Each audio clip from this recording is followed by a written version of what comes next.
Сәлеметсіздер ме, құрметті ұстаздар? Қалай сабақ мақсатына жеткендігім туралы сіздермен бөлісетін боламын.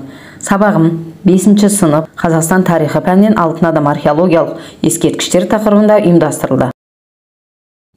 Сабақтың мақсаты қазақстандық ғалымдардың археологиялық жаңалықтарын білу.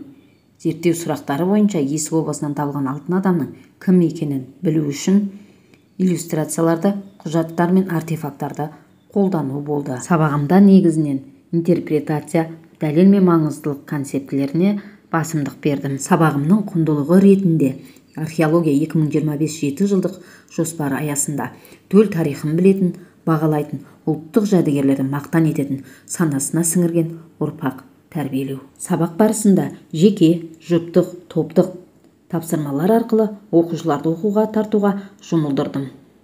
Алдымен оқушыларға сыни ойлау тапсырмасын беру арқылы тақырыпты анықтап, сабақ мақсаты мен күтілетін нәтижелерді нақтылаттым. Жаңа тақырыпқа қызығушылығын арттыру мақсатында видеоматериалдардан үзінді көрсеттім. Оқушылардың оқиғаны жан-жақты зерттеу дағдыларын қалыптастыру үшін сыныпты бүгінгі сабақтың кілт сөздеріне қатысты 4 топқа біріктірдім. Әр топқа зерттеу сұрақтарын ұсындым. Оқушылар топқа бірлесе отырып, өз таныстырымдарын дайындап, сынып оқушыларына түсіндірді.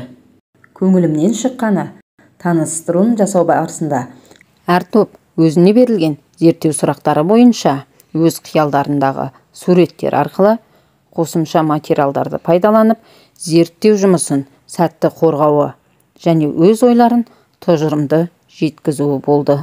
Топтар арасындағы өзара бағалауды сәтті жүргізді.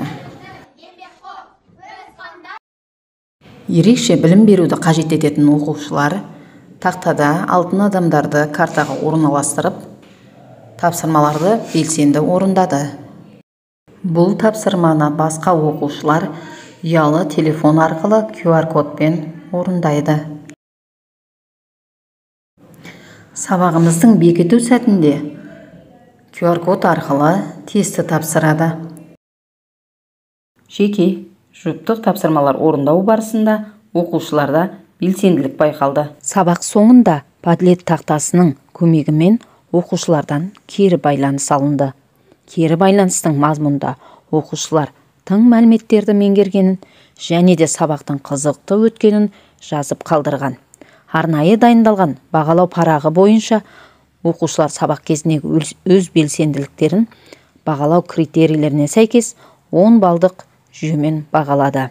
Сабағымыз өз мақсатына жетті. Назарларыңызға рахмет.